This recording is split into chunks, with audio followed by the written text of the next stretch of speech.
I'm Todd Carter. I'm an independent consultant. I worked for Microsoft for about 15 years and left recently to do my own thing. And so I'm up here assisting Spence. And there's my critical information about me. Go ahead. Great. So what we're going to cover in the first session is just an introduction, really, to the core concepts, specifically speaking to Kerberos. So we'll talk a little bit about whether claims actually changes anything for us in this world. We'll talk about why we might need Kerberos and perhaps why we don't need Kerberos, which is just as important. Then we'll compare the NTLM authentication mechanism and Kerberos in terms of the traffic flow and the impact of that in our environment. Talk a little bit about performance and then finish up with a demonstration of a basic configuration of making sure that our farm traffic, i.e. the traffic from our SharePoint machines to our SQL machines, is using Kerberos, and then also the end user authentication piece. And then in part 2, we'll talk more about delegation scenarios. And then in part 3, we'll talk about how we interact with external services, which is perhaps the more advanced aspects of this, if you like. So for our benefit, if we just get a show of hands, how many of you are already using Kerberos in production? So most of you. Good. So to a large extent, at least the configuration aspects of this will be familiar to you, but there will almost certainly be a number of small salient details that are perhaps new. So everything that we talk about, at least for the part 1 and part 2, is applicable whether we're using classic mode or claims mode inside SharePoint. So we're focusing purely on Windows authentication here. So regardless of the mode of the web app that we pick, all of this stuff will remain relevant. And of course, there's so much misinformation out there about Kerberos. That's really why Steve and I decided to focus in on this topic this morning, is because of the sheer amount of misinformation out there on the internet and across most customer deployments and consultants in the field. So again, a show of hands, if you will, on how many of you are doing classic mode authentication for your SharePoint web applications? Okay, about half of you. And claims? Hopefully it should be the other people.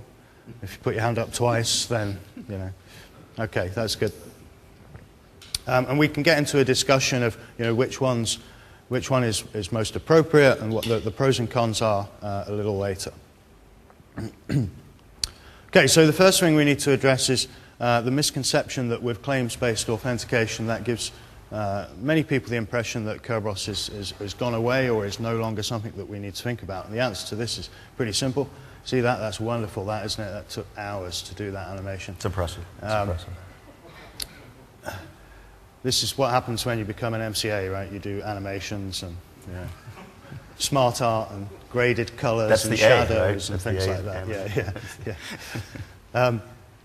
And this is a huge problem in the field because there's so much perception out there that by leveraging claims-based identity, we don't need to worry about Kerberos. And indeed, whilst that could be true, thinking out 5 years, 6 years ahead of where we are, the bottom line is all of our key service endpoints that we're going to leverage within SharePoint for business data have got no knowledge of claims-based identity today, and they won't have in the 2 or 3 years at least before they will actually have any concept of being able to work with that claims-based identity. So we still need to leverage Kerberos for cross-service scenarios, which we'll see in the later sessions.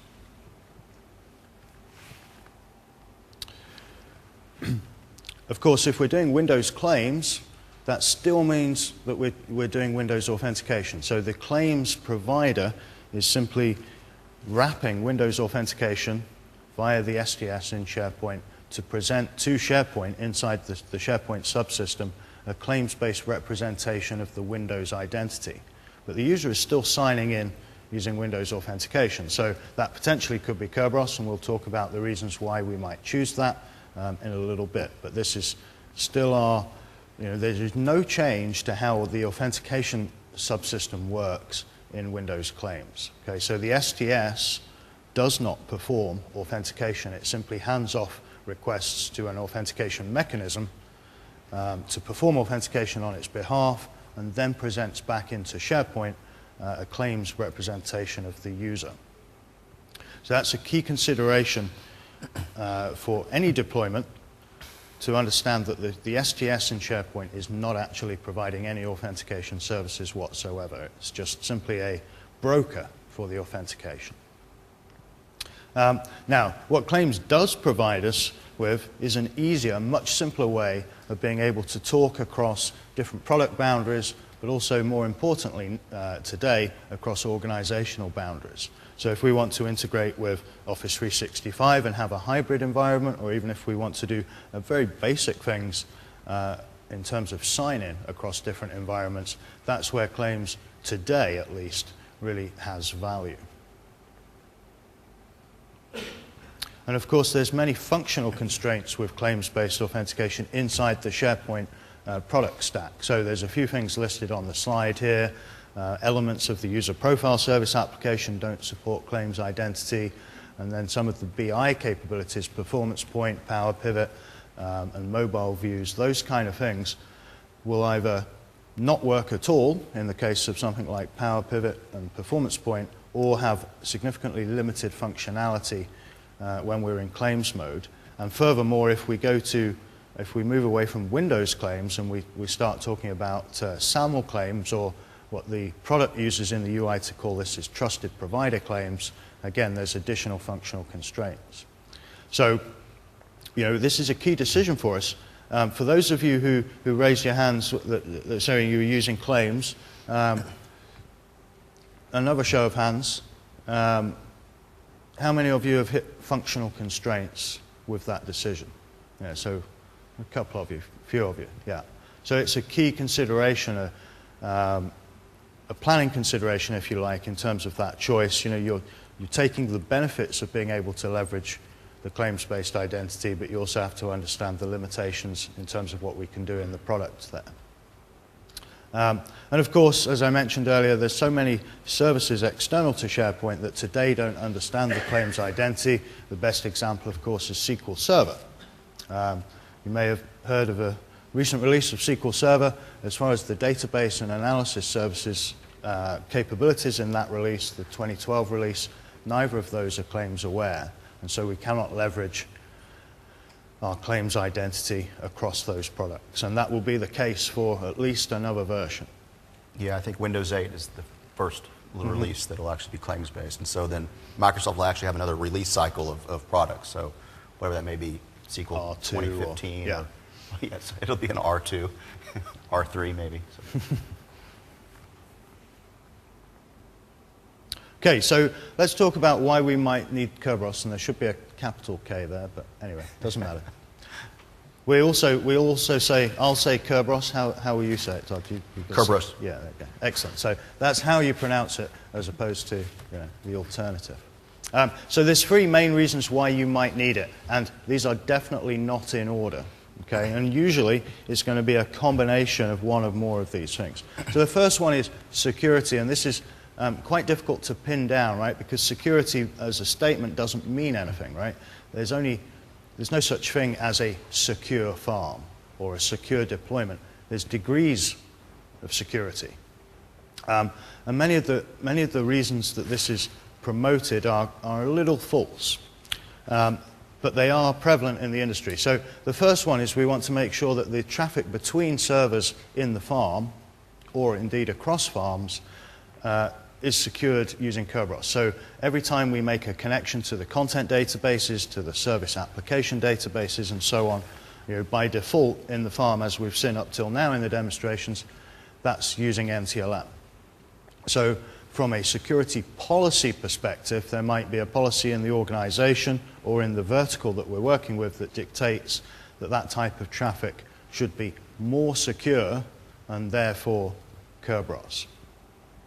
We obviously may want to require end users authenticate using a more secure protocol. Not that we can guarantee it, but again, it's the same kind of argument. There are many places where it's mandated that the authentication takes place using Kerberos rather than NTLM for security reasons. So this one's a little false, but it does remain quite common, especially in military deployments and government deployments. Wait for my clicker to work. And then we have performance. So this is a real area of debate in so much as a lot of people are under the impression that by implementing Kerberos, the performance of their farm is just going to magically increase just by kind of turning this on. And that's not really where we see the benefit. It can be faster, dependent on your scenario, but really what we're talking about here is reducing the impact on our network operating system infrastructure, so our domain controllers and to a lesser degree DNS. And that's really where we're going to see a significant performance improvement in a real environment across things like requests per second, but also page load time, the perceived performance from an end user's perspective, and so on. But we have to remember, if we enable Kerberos, we cannot guarantee that 100% of our users are always using Kerberos.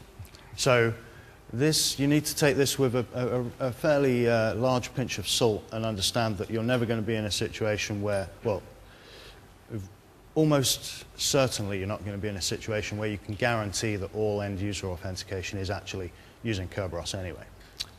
The real improvement we see here is when we move to a multi-domain scenario. So a simple example here would be the Active Directory domain, which is hosting the SharePoint servers, is a different domain to the one that hosts the user accounts. So again, if I could get a show of hands, how many of you are in a situation like that where you have users in one domain, servers in a different domain? Typically a resource forest, a resource domain. So, a fair number of you, that's good. And this is really where the benefit of from a performance perspective, at least, Kerberos really comes into play. For those of you who raised your hands, how many of you have got many domains, so more than 10? Anybody? Okay. Nobody willing to admit it? That's okay. If we're in a situation where we're going across the wide area network to authenticate, there's a user in South America signing into the server farm that's hosted in Europe, etc., then again, it's another sort of magnification of the benefit here. So the more cross-domain scenario, the more cross-domain work you're doing in your scenario, the bigger the benefit in terms of performance Kerberos will give you. And it'll also actually improve your sort of manageability as well, right? Yeah, I think from the Kerberos perspective, right, Kerberos is a little less or a little more DC placement forgiving. So when you do have, typically when we have NTLM, we like to, typically if we have a resource domain or forest, we like to go ahead and bring DCs from user forest into that data center.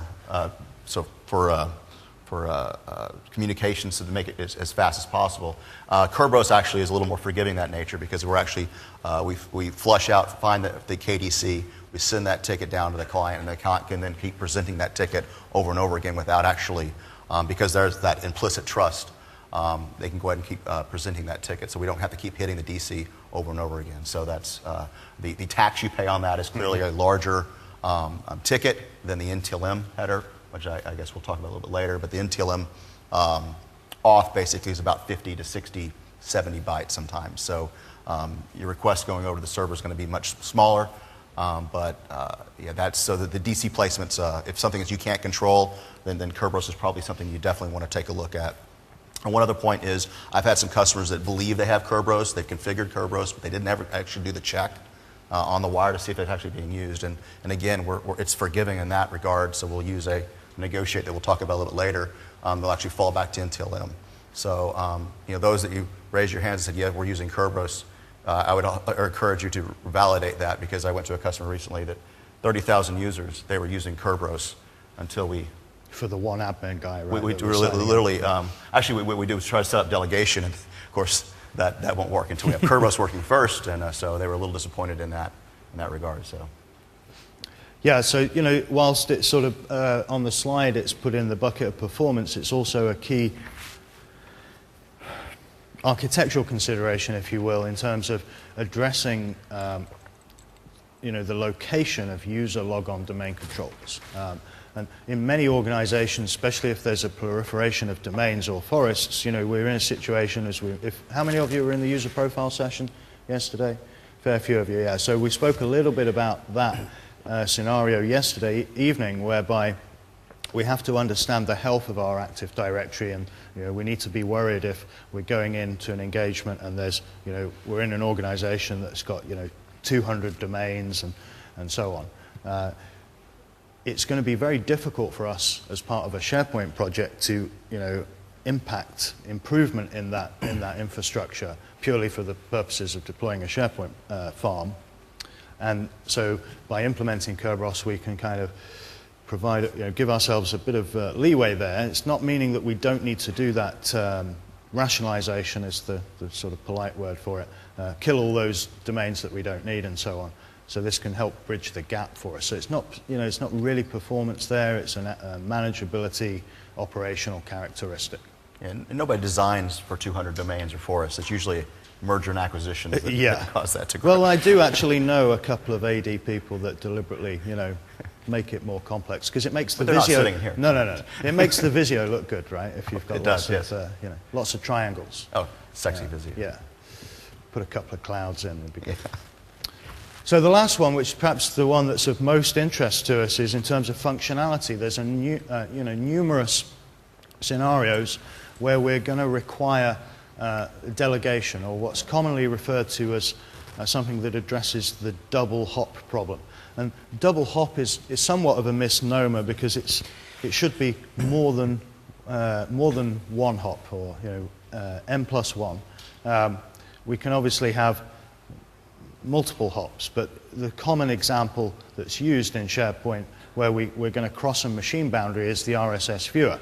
Now, with the RSS viewer, it's an interesting thing, because if that's the only reason that you're implementing Kerberos, you've got big problems, right? Because you can throw that web part away and buy or build a better web part, okay, that works without the need to implement Kerberos. But it is really useful in terms of being able to do demonstrations and so on.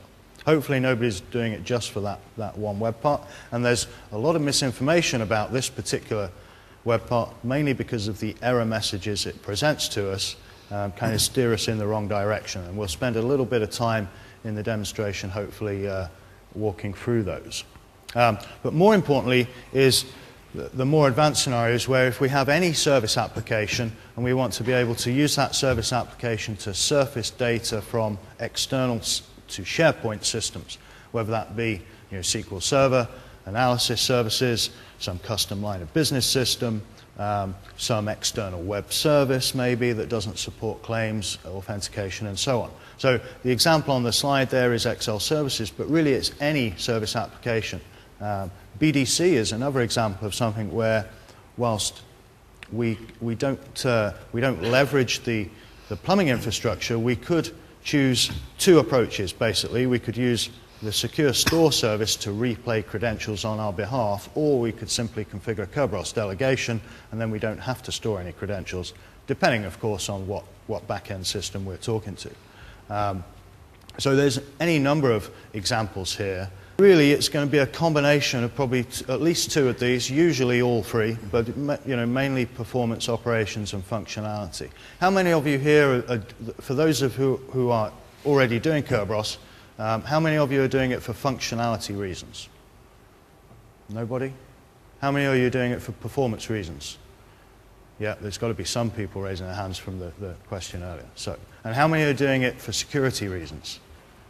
Yeah, quite a lot of you. So that's actually quite interesting, because the security one is a lot less tangible in the reality, in the grand scheme of things. Okay, so let's quickly compare the two authentication mechanisms, or the two Windows authentication mechanisms. Simple scenario here where we've got a client, a web server, and a domain controller. Obviously, there's more machines in a real environment, but this is all we need to demonstrate the kind of process flow. Now, these animations, as near and dear as they are to me, are simplified deliberately for the purposes of explanation. So there is other things going on, but there's only so much we really need to know in terms of configuring this stuff. So obviously we're going to issue a GET request from the client to the web server, and immediately the web server is going to return access denied to the client. So it's going to basically send a 401 back, I don't know who you are, and in that response there's going to be a www authenticate header. Okay, now with SharePoint, when we create a web application, we break the setting in IIS. Okay, we change the default setting in IIS so that the response header that comes back is NTLM. And this is basically the web server telling the client, these are the languages I speak. Give me something else that I can do something with. Now, assuming the client's already logged on to the domain on their workstation, the lockbox on the client is going to construct an authentication token. And then it's going to issue a GET to the web server with a portion of that token, the username. And the web server is going to send back a 401. It still doesn't know who it is, still doesn't, hasn't validated those credentials. It sends a challenge of that username back to the client requesting a response. My clicker doesn't work. The client will return that response. And at this point, the web server is then going to pass the username token to the domain controller. And that's going to do another challenge and response. And assuming the credentials are correct, we then have authenticated the user, and then, of course, we can send the page back to the user, hopefully, assuming they didn't fat finger the URL. Now, the steps 8, 9, and 10 is a key consideration for us, because by default, we're going to be able to do 2 of these simultaneously. Okay, and that's in a single domain scenario. If we're going across domains, then we can only do 1 of these. And we do have the ability to go into the registry on the machine and change on the SharePoint machine and the domain controllers and modify this value. So, Todd, why 2 at the same time? That sounds kind of crazy. Why don't I just go in there and make that 200?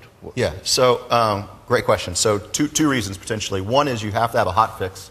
I think we mentioned probably later to increase that. So by default, it's 10 is the highest registry value you can make. So when you look at this scenario, when you're SharePoint admins and you what servers do you own and what servers do your admins own, your Active Directory guys own? Well, you own the IIS server, so you can increase that guy from 2, default 2 to upwards to 10. If you're going cross-domain, however, consider this. Just because you can do, and what we mean by 2 is effectively in an NTLM or net logon service, there's a semaphore, and effectively it'll allow 2 requests outstanding at any one time. And by the way, that's for the entire machine, so it's not SharePoint per se. It's every authentication between the IIS server and domain controller. Now, if you're coming in from another domain, a trusted domain, SharePoint doesn't know about that, or the IIS server doesn't know about that. So he's always going to send it to his domain controller, the one that he has a secure channel with. And hopefully that secure channel is with the domain controller in its own site, so pretty close to them. I think we'll talk about DC placement a little bit later, right? So even if you increase that pipe to, say, 10, he's still going to just sit over there on that domain controller if he only has a connection of 1. So potentially 1 going cross-domain.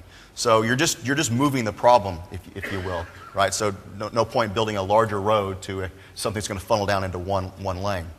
So it's very important that you actually increase that on a domain controller as well, especially in an environment where you have users coming in. So if you have users that are saying it's a little slower for me than the guy sitting next to me, they're in different domains, exactly what to look at. What's important about this layout that Spence has done is when you look at these 401s coming back, you see there's 2 401s coming back. If you see the second 401 coming back and it's taken a pretty long time to come back, that's probably a telltale sign that you've got some slowness occurring here in the authentication, because 401s should be really quickly, right? It's very simple to say, hey, you need to authenticate. But when you see those things slowing down, it's probably a sign that you're running into this issue.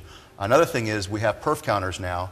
If you go into perfmon under net logon, there's perf counters that will tell you, and actually use the word semaphore, it'll tell you how long you're waiting, the number of waiters, things like that, your high watermark. So by increasing your value there, you can look at those perf counters and actually have that conversation with your Active Directory guy and saying, hey, look at the perf counters on the domain controller, because I'm seeing them on the IIS box, they're pretty high. Why don't you take a look on your domain controller and then work that out. So it doesn't do you any good to change it on yours if the guy's not going to change it on his domain controller.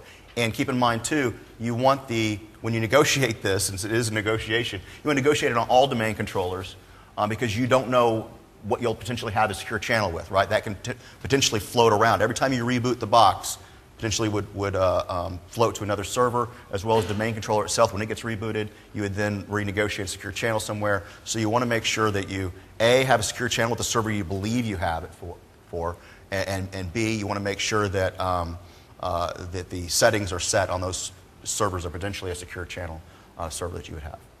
Yeah, so yeah, this setting is too often seen as kind of like a silver bullet. A number of times we'll do a health check, we'll go in and they say, well, we set that, we should be getting good authentication performance. You've got to take care of all of these things. Additional considerations, it's not like a one-time hit, we can just tweak it and we're good to go. The other thing that's extremely important to understand here is, this guy is the problem in this story, right? And this guy isn't there purely to, or in most cases, is not there purely to support the SharePoint farm, right? This is doing other things like desktop logons, Exchange, file share access, etc. So any impact we put on these guys is going to negatively impact everything else in the environment as well. How many of you are in total control of the Active Directory environment that supports your farm? Anybody? Yeah, so that's a good indication of the dependency we have on these guys. Total control is a bit strong. Well, okay. Who's total control of anything? Who's a domain administrator? Yeah. Who's in the domain admins group, basically? That's right. Yeah. Semi-control. So, NTLM in summary is, there's 12 steps here. It's like a 12-step program. The first thing is you have to recognize you've got a problem. But yeah, it doesn't really scale very well, and it doesn't perform well. But we also have to understand from a security point of view, there's a shared secret over the wire here as well. So let's compare that with Kerberos, the same 3 machines. Obviously, the same thing happens initially, but this time we're going to send back a authenticate header that says, rather amusingly, negotiate or Kerberos. So that we've changed the languages that the web server understands, if you like, the authentication mechanisms that the web server understands. And we'll come on to negotiate and Kerberos a little bit later. But for the purposes of this, we now speak different languages. At this point, the client, if he hasn't already got one, is going to request a thing called a service ticket from a KDC. And in Windows environment, the KDC will always be a domain controller. We'll then pass the service ticket back to the client, who will then obviously do another get to the web server, and who will pass in a portion of that service ticket. It doesn't send the whole thing over, just a segment of it. And at this point, we can then return the page. So this is deliberately oversimplified, but you can see here that we already have half as much traffic going over the network as we had in the previous example. Can anybody shout out the other key difference between this animation and the previous animation? Just to see whether anybody's awake after last night.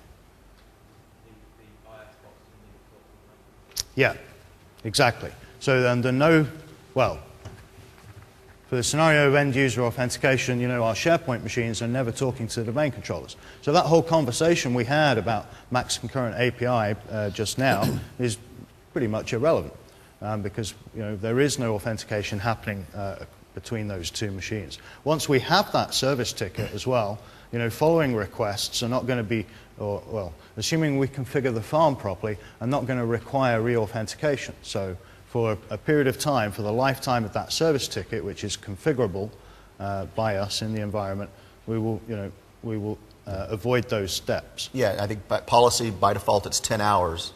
The thought there would be that's typically going to be a cover a workday. Mm-hmm. I know when I was at Microsoft, I did never work 10 hours. I was going to say many more hours than that. Slackers. But, yeah, I had to re-authenticate. But typically it's 10 hours. The other thing to note too, and this slide as well as the other slide is, you're going to do this for every socket that's opened up between the client and the server. So in IS 7 and prior, you used IE. IE was a good citizen based upon RFC, 2 sockets to a server at any time. With IE 8 and trying to catch up with Firefox as far as speed goes, we actually do a lot more concurrency, right? So I think it's in the 6, 7, 8, 8 range. Yeah. And it's configurable as well. So you'll notice that NTLM, when we show that demo, that's for the original page. When you go and ask for those dependent requests, the CSS, the JavaScript, and things like that, the images, we potentially would open up additional sockets. All of that has to happen as well. So all that authentications will have to re-authenticate every time for those additional sockets. So same thing here with Kerberos. The difference here, however, as we was pointing out, is all we have to do, the client just keeps sending the information it already has, keeps sending that ticket, and those things will just occur. We never even interact with the DC after that point. So effectively, the very first socket or the very first connection we make actually gets the TGT and can present that, TGS and can present that, and then effectively the client can keep sending back. We don't ever have to interact with the DC again in those subsequent socket requests. Yeah, we must always understand fundamentally when we work, it might seem like an obvious statement, but the trouble with stating the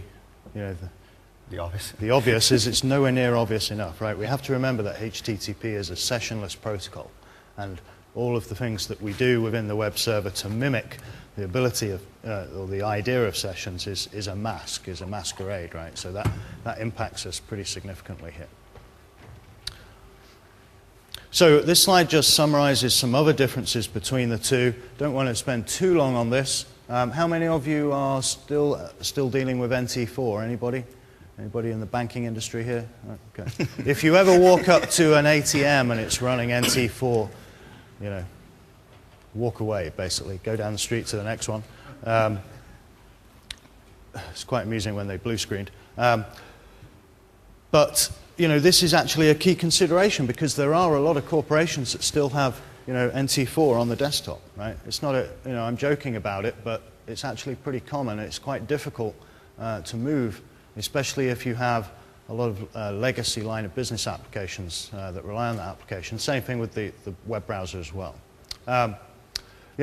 We do need to think a little bit about cryptography here as well. So NTLM uses symmetric cryptography, or what I call, not very good cryptography, and that's going to be a problem for us. If you had, if we leveraged this server over here and tried to crack NTLM, it would take us a couple of weeks on that kind of kit. But what if we were using a supercomputer? And what if we were using a supercomputer 3-4 years from now? So that is a consideration that's pretty important going forward. Obviously, Kerberos allows some features that NTLM doesn't in terms of delegation. Kerberos is an open standard, despite what people say. Microsoft hasn't done unnatural things to Kerberos to interfere with it and embellish it. It's a implementation of the open standard as opposed to being a proprietary logon. So we can, if we want to, enable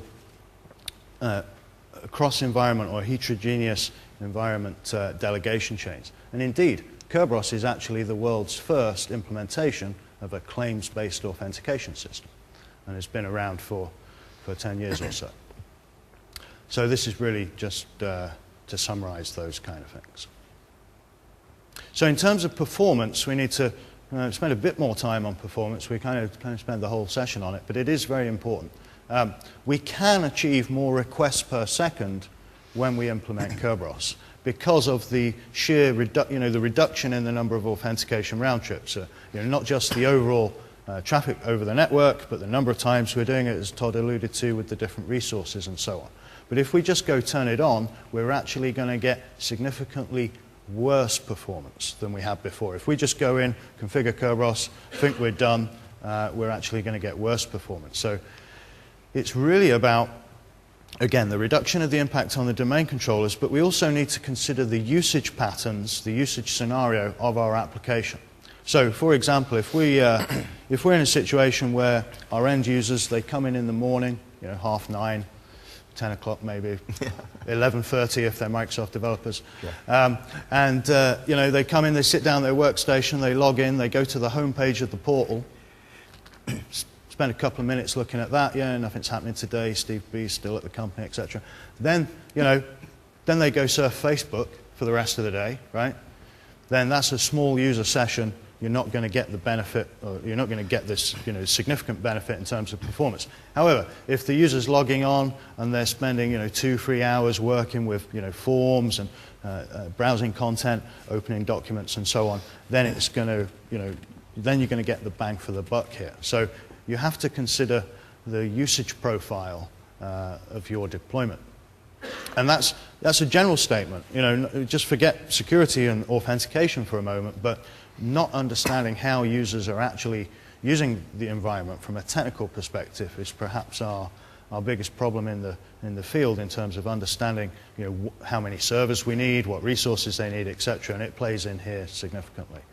How many of you are doing any regular analysis of usage analysis logs and so on to determine whether the performance of your farm is meeting business needs? Is that something that everybody's doing on a regular basis? A couple of you? Yeah, a few of you. So that's not surprising that out of a room of 100-odd people, there's just a few of you. So that's going to be, I'm not saying it's easy to do it, but that's the information we need to make these kind of decisions, right? If we don't understand how our users are using the system, we might be making these implementation changes and for the sake of it.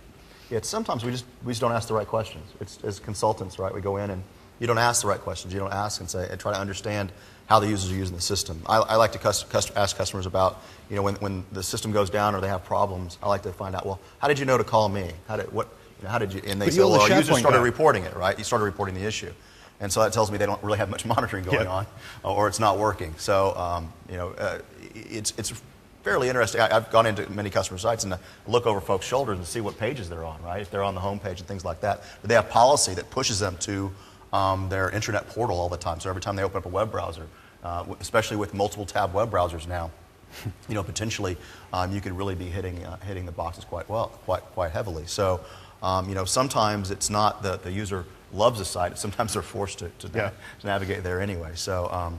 It's very important to actually ask those questions and find out how users are really using the system, and is it critical path to their business. So if it's for me, when I went to an expense site, I'd go there maybe twice a week, maybe once a week to check on things. So it wasn't critical path to what I do. So if it went down for 3 or 4 days, it didn't really impact me. But as they ask the question, say, well, if the site was down for a day, what percentage of users would be just critically impacted, maybe potentially sent home? Kind of answers that question of how critical it is and how much people spend on the system itself. Yeah, absolutely. And the kind of business response, the business user problem, SharePoint is slow.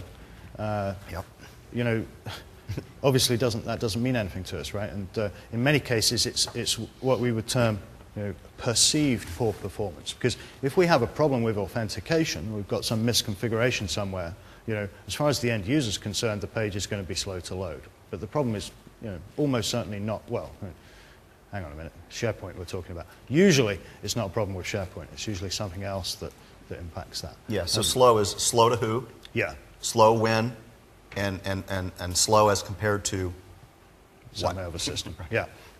And the tabs in the browser is a really good example. One of my customers I went to about 3 weeks ago, on their standard build for a certain segment of the user population, they had 18 tabs pre-configured. Right? So every time they open the browser, 18 tabs loading, all these different sites. Thank you. Somebody got a little bit carried away with that feature. Yeah. Anyway, as we've mentioned already, these benefits increase, significantly as we move into multi-domain scenarios. So if we're in that resource user domain scenario, again, the benefit here is going to be exponentially increase the more complex our domain scenario is. But there are a couple of myths that are still around. Obviously the first one is kind of the purpose of this slide, where we talk about that by turning it on, we're going to make things faster. That's complete rubbish. The other one is a software boundary. And this is quite controversial. So this is one of these magic numbers where we used to have, or Microsoft used to have a statement in the software boundaries documents that for every 4 web front ends, we need a domain controller. Now this is an interesting one, because how many of you on your SharePoint projects will consider the need for more domain controllers as part of that delivery? Yeah, only a few of you. So we're putting in a new system that leverages that authentication mechanism. Chances are we're probably going to need more domain controllers. Now, obviously, that's not something that the project manager wants to hear or the business wants to hear, but the reality is we can't just keep adding in application services and still be using that crappy old DC that's been there for 2-3 years, probably running an old version of the OS, hasn't been updated for ages, and so on. So chances are, if we're doing a SharePoint deployment of any reasonable scale, we are going to need additional capacity on the domain controllers, whether that be additional machines, but it might be more resources and so on. But we can't have a magic number here, right? Because it all depends on our usage profile, right? What the users are doing with the system, how many web apps there are, how many farms there are, etc. So this is really a hedge bet. And that's why it's actually been removed from the software boundaries. So at one point we said, we will not, or Microsoft will not support environments unless there is a ratio of one DC to 4 web front ends, and really what that should say is SharePoint servers, right? The distinction between a web front end and some other type of web server that's running IIS is kind of silly anyway, because whether we're running search, user profiles, all of these things are doing authentication traffic as well. So it's a hedge bet, but it's not going to be applicable to every deployment. You need to measure the usage and the impact on the domain controllers to determine A, whether you need more or not. If you do, whether that's simply a question of upping the resources for the existing domain controllers, whether you need to add new ones, whether you need to move them closer to the SharePoint farm, and those kind of things. So, are they global catalog servers? Yeah, or not? Exactly. And what we normally do for DCs, so the DCs I asked customers about was the DCs the potential SharePoint servers are going to use. A, are they 64-bit? Because they're 64-bit, we're obviously going to have a lot better performance out of those DCs. So that's one of the things. I also like to ask them about what version they're running, 2003, 2008, things like that. I also try to go and have them look at the DIT. So the DIT itself is the so Active Directory stores everything inside of a JET database, and it's a DIT is the extension on the file itself. So if the domain controller can actually load that entire thing up into memory, and it's going to be extremely performant and very fast. So those are the things we try to look for as well. And of course, when we talk about the DC per web front end, right, we're assuming there that the users that are coming into the system are coming from that same domain. Yeah. Right? It doesn't make any difference if that DC is a resource DC. Effectively, this little bullet here is not worth the time it took Spence to write it out there, because effectively it doesn't really mean anything. And there's no fault tolerance in that either. And then the other thing is it's open for debate of that, is that DC dedicated to the SharePoint, or does it just happen to be there and it's got DC in the name of it and it performs as a DC, right? Yeah. So it's extremely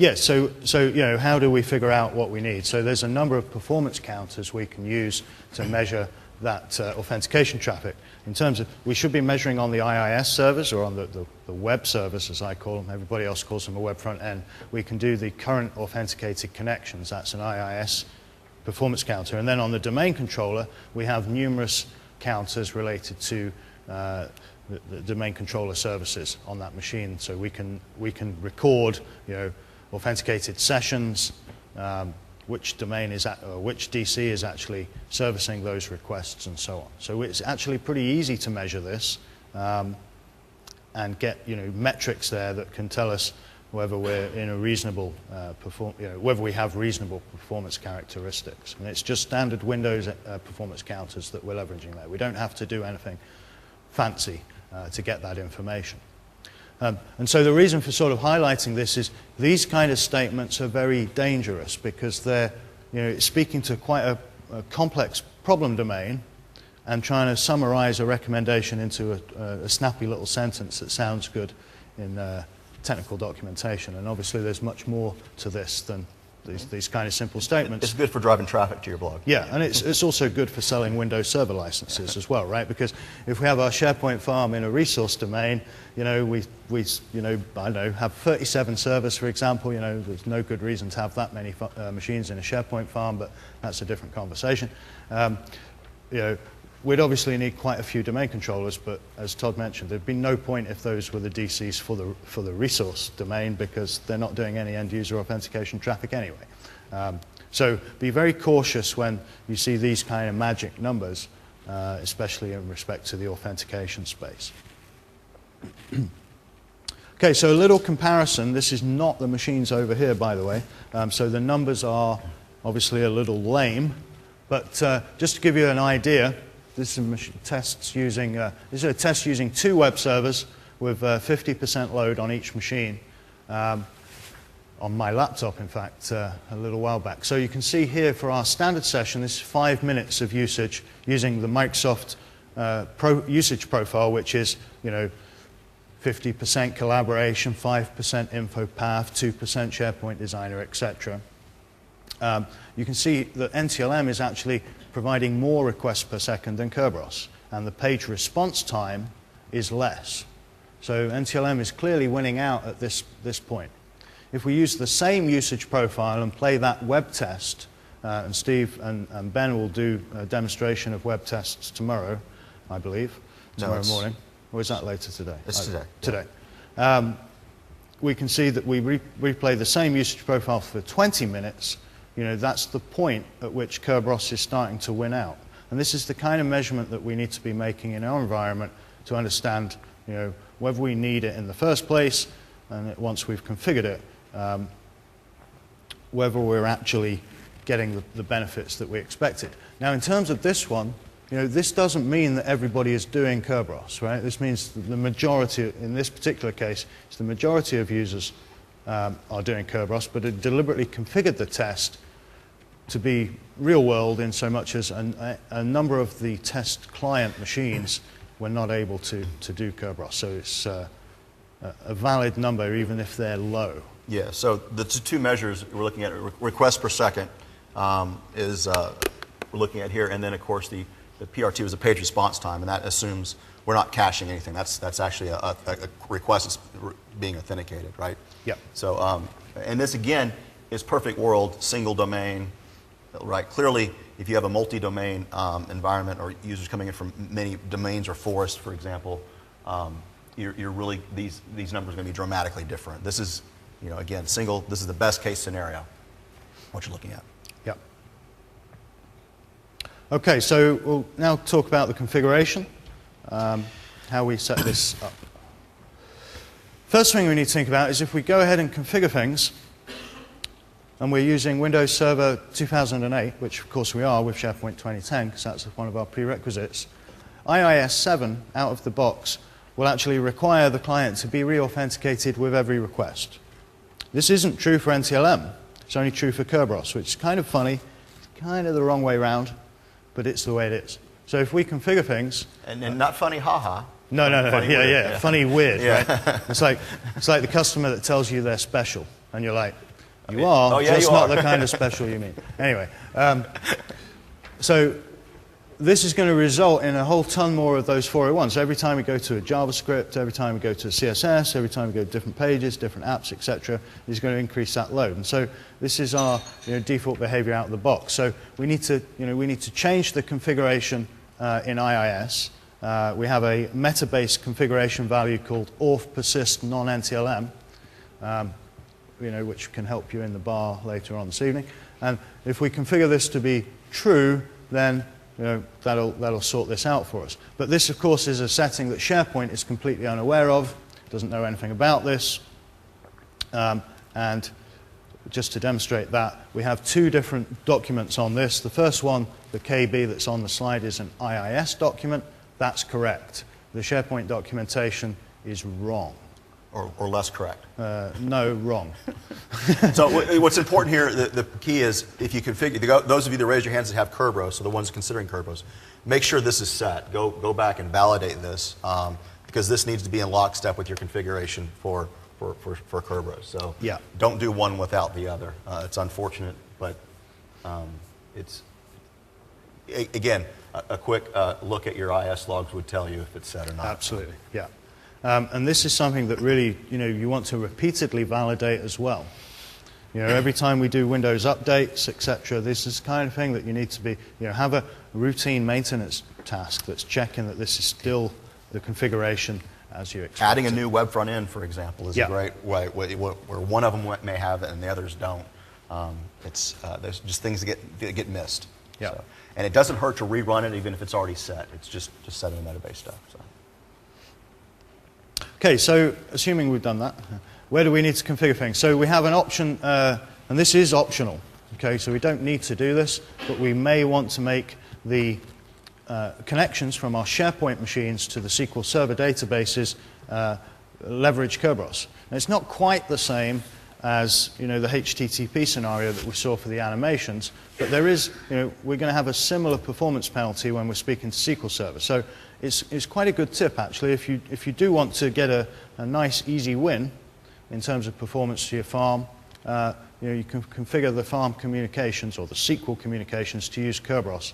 That will actually give you a little performance bump in the farm, basically by setting one attribute and restarting a service. You get a nice little bump there. But it's purely optional. We don't need to do it. I'm going to do it as part of the demonstration because we'll then actually piggyback on top of that in a later demonstration as well. And I'll show how we can validate that stuff. Then obviously our web applications for end-user sign-in. We may want to do that for central admin. There's not really any good reasons for doing it for central admin, but some companies have policies that state things like, because there's potentially so much damage can be caused in central admin that will require Kerberos, which is kind of silly, but it doesn't mean it doesn't happen. They want them all the same. Yeah. Just make everything the same. Yeah. And obviously for our end user auth to regular web apps. And then for our service applications, if we're in a delegation scenario, which we'll cover in one of the later sessions, depending on how we're doing for time, is where we'll need to configure those guys. So for the purposes of this session, we're just going to focus in on SQL Server and end-user sign-in. So we need some things in place in order to continue. The first thing is we need to be using DNS A records. We don't want to be in the world of using CNAMEs or DNS aliases. Now, this is not meant to be a religious debate about aliases versus A records, but the bottom line is, in SharePoint, we should always be using A records. And there's a multitude of reasons for this, but the main one here, as far as authentication is concerned, is if we do use CNAMEs, we are going to have a large proportion of our users unable to authenticate using Kerberos, due to bugs in WinINet, which is the client side of things on the client computer. In fact, the customer I was mentioning before that had 30,000 users actually had CNAMEs, effectively, was what was the issue.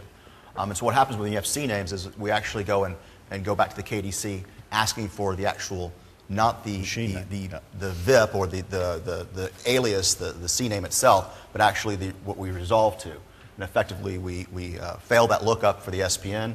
We don't get the credentials back. We fall back to NTLM. So it effectively is a pretty actually. It was a bad experience for those users. It actually slowed them down a little bit, actually. So again, literally all we did was just flip them to A records. It replicated around and it fixed their environment. So I've heard a lot of the reasons they use CNAMEs is because their DNS guys don't let them using A records is typically the reason for that. I don't know why a DNS guy would care how many, one way or the other, but that's normally the reason for it. How many of you have got an outsourced DNS management for the environment that you work with? Nobody? Surely it's got to be a couple of you. Okay. Well, that's a common reason. I mean, the vast majority of AD admins, well, they don't understand DNS, first of all. It's very common to want to use CNAMEs because it's perceived to be easier to create the records, whereas in SharePoint, we have to understand that there should be no point, unless we're a very small deployment, like a small business server type scenario, we're never going to be addressing a single server anyway, and therefore a CNAME or alias is entirely inappropriate. Even from a DNS purist perspective, it's the wrong thing to use. But the lesson really here is, if you do use them, then Kerberos is not going to work properly or is going to have significant performance penalty. And sometimes it just plain won't work as well. We obviously also need service account for our application pool identities. Hopefully everybody's doing this. this is the guy that we're actually going to configure attributes on that's going to make this work. So we can't do this for things like network service and so on. So no farm configuration wizard. In SharePoint, we're going to configure the web application. We're going to do that via central admin or PowerShell. It doesn't really matter what our choice is there. That's kind of like a lifestyle choice, right? Which one you prefer to go for. And all that simply is going to do is kick off a job which is responsible for managing the metabase in IIS, because this is the configuration that we're actually changing. But we can't just do it in IIS, right? We have to let SharePoint do it for us so that SharePoint knows and IIS know. If I may, before. So there's actually a KB article on the web for the CNAMEs. There's an IS setting, registry setting that you can make that actually allows CNAMEs to be used, so it makes it aware of the fact that it may be a CNAME and asks for the right SPN. So you can actually work around it that way without converting it, but I would highly recommend not doing that. But just so you guys out there searching, you find that registry key, it will potentially work, but it's something, again, you have to deploy. All your clients have to make it. So it means a policy change. So you're going back to same AD guys, ask them. So you can either ask them to make a policy change, you can ask them to make a DNS change. So it's effectively the same thing. The other thing I'll point out too is it's key. Is we see this all the time. You're explicitly setting up SPNs or you're setting up Kerberos. Kerberos is separate than setting up delegation for Kerberos. Yes. So they're two distinct operations. Unfortunately, a lot of the KB articles out there, not KB articles, but a lot of the blog posts out there will just merge them all into one. So I would encourage you to separate those two out at two different tests, two different jobs that can be done on 2 different days or 2 different weeks for that matter. And one obviously is going to depend upon the other. So make sure you have Kerberos working first and validate that before you even try to go down the delegation path. I know your end game may be delegation, but don't try to merge the two together. It's just hard enough to get all the moving pieces together as it is. Don't make it harder on yourself. Yeah, as a general statement, when you're working with this kind of stuff in SharePoint, you should be doing one step at a time and validating each step, rather than trying to think, oh, I'm the SharePoint god, I know everything, do all the configuration, and then assume that it's going to work, because there will be a problem. Right? It doesn't matter how good you are. All of us make mistakes as we go through, forget things and so on. And I'll tell you a little story because we're okay for time. The reason why these blog posts exist with all these settings that you don't need is the chap that wrote the blog post is sat there on his machine, right? He's trying to configure Kerberos. He's going through it. He's done his SPNs. He's done his A records. He's feeling good. He's feeling happy. He's gone into SharePoint. He's clicked the button. But it's not working, right? So he's going, damn, it doesn't work. So he goes to his favorite internet search engine, right? Types in something, Kerberos, SharePoint, whatever. And he finds a blog post that says, oh, well, I did this, that, and the other thing. So he goes on, oh, okay, I'll try that. Still doesn't work. He's like, oh, yeah. Whilst I'm there, I'm looking at this other property page. There's some other options in there. So I'll point and click around in there, make a change there, hit F5 in the browser. Still doesn't work. Does another couple of changes. Maybe he goes into the DCOM component configuration on the machine, changes something in there. Still doesn't work. By this point, it's like, oh, bloody SharePoint, I've had enough, I'm going home. Right? He goes to the pub. He comes in the next morning, and it's working. Right? So he writes a blog post. Oh, I did all these things, and that's how it's working. He doesn't actually know which one of those settings made it work. It was none of the things he did after the fact. He was just too impatient. And that's the scenario where most of these articles and so on come from. Right? There's only one thing we need to do to make this work. It's got nothing to do with delegation. It's got nothing to do with the machine configuration, any of those kind of things. But unfortunately, the vast majority of the guides that are out there and so on are just full of misinformation. So as Todd said, do one thing at a time, one step at a time, make sure it's working before moving on to the next one. That would be a general recommendation for most things in SharePoint. Yeah, and the other thing too, right, is you can set up Kerberos and not have a need for delegation, then don't set up delegation, right? Clearly. Yeah. So I think, like I said, I think the problem is people get into the fact that they think they have to set up delegation for Kerberos, and it's an option. It's an optional bolt-on, right? Okay, so our service principal names, and this is easily the number one reason why stuff doesn't work, is because somebody fat-fingered the SPN. So the notation of these guys is absolutely critical. And it's fairly straightforward. We have a protocol identifier, then a single backslash, a host name, followed by a port. So some examples on the slide there. We've got one for a web application and one for SQL Server.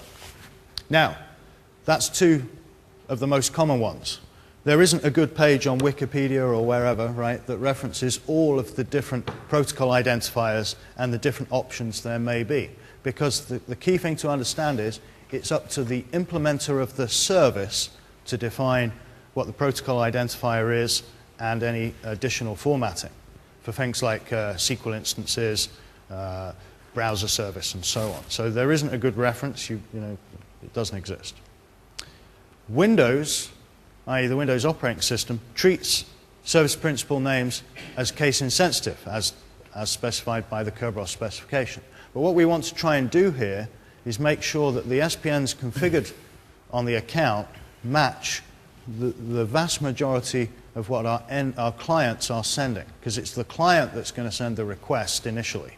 So we need to try and match up. We're never going to get 100% coverage here, right? But we're going to try and match as many as possible, which means, oh, actually, I'll come on to that in a second in the next slide. But we want to match up, you know, there's a difference, obviously, on the slide. In the top there, it's in uppercase. Down here, it's in lowercase. So we would actually have a couple there. Now, this one's quite controversial as well. It's called a best practice to have an SPN for both the net BIOS, the short name, and the fully qualified name. Now, this is only required if you actually have any clients ever access the environment using the short name. So if you create your web application initially using a fully qualified name, this is not a problem. But if you want users to be able to use either or, then you're going to need both, because sometimes the client will request an SPN with the short name, sometimes it will request it with the fully qualified name. So that depends on how you configure your web apps. How many of you here are using like the old style short names for your web apps? Yeah, it's still quite common, right? It's a lot easier for people to type in the URL, especially if you have a lot of URLs, like a certain somebody we know and love.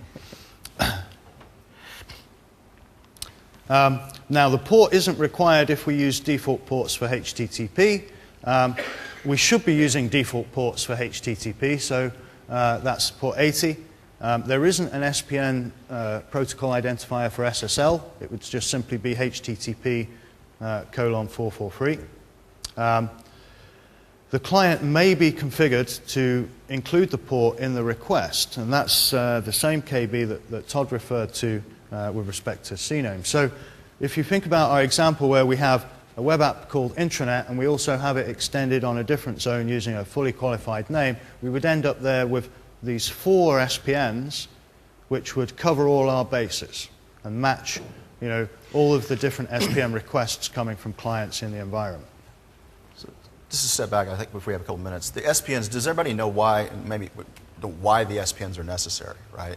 So you think about the way Kerberos is working. What we're doing is the client's asking, he's trying to connect to a certain service running on some server. And really all they know is the connection point, the endpoint, right? So intranet, sharepoint.com. So then they're asking the DC, domain controller, saying, hey, I'm trying to connect to this service. Now what's the DC have to do? The DC has to go and find the service account that is running under, grab his credentials, encrypt a basically a timestamp, and then take that encryption packet, encrypt it in the client's password, and then send that back down to the client. And the client, of course, then unpackages that and then presents that to the service, the machine running the service, and then of course then he can use that, right? Because he can decrypt it with this password. So the client doesn't know what service is running there, or what service account it's running. Clearly doesn't know the password. So this is a way of making it easier. So when we give this to the domain controller then goes and looks it up and says, oh yeah, that's the user account. So that's why sometimes when if you don't have these correct, what will happen is they effectively can't find the password for the user that's running that service, and effectively can't encrypt that password and can't send you back a ticket in that regard. And that's why it's so critical here. So clearly, if the problem exists between the client and the domain controller in that regard, in other words, they're never presenting a ticket over there, the odds are it's your SPN. Yeah. You know, that's what you're asking the DC to do. You're saying, DC, based upon what I'm giving you, HTTP intranet, can you find a user account based upon that? And if you can't, you think about that regard when you're setting these SPNs, and if you can't, it won't work. Yeah. So, and it's, yeah, just to reiterate, it's by far and away the most common issue. In the demo environment, you know, I'm going to be able to go ahead and just create one, you know, HTTP WAC intranet, and it's going to work because I'm in a, you know, a fairly contrived demo scenario, but in the real world, we want to match as many of those as possible. So that's why we've got these 4 entries. It's not because it's a requirement, it's just to cover the bases. Yeah. And don't use dodgy ports for your web apps. Always use 80 or 443. Another thing to watch out for is if we do use high ports, you can end up in a world of just pure pain, because if we have the same fully qualified name, but different ports, so we have 2 web apps running in the same name with different port, we're going to, you know, be in Todd's scenario where we're not going to be able to look that up because we're going to have the same SPN on 2 different accounts. potentially, yes. Yeah, Yeah. and that will make each one fail because it's not going to know. It's going to say, hey man, which one are you? Oh, I don't know. It's not going to like just do a random round robin. It's just going to fail on both. It's got to ensure that it returns one account Yeah. to encrypt with. Okay, now delegation. Just to cover this again, as far as signing into a web application is concerned, we don't need any delegation settings anywhere on any object, anywhere in the entire system. Okay, so we just don't need it. That's a totally different scenario that we'll cover later on. Okay, what I would suggest we do is we're about 5 minutes to go for this session, is if we finish up now and then we start again at 10:30, we'll kick into the demo and continue on with the rest of the module. So come back after the break and we'll do the demonstration.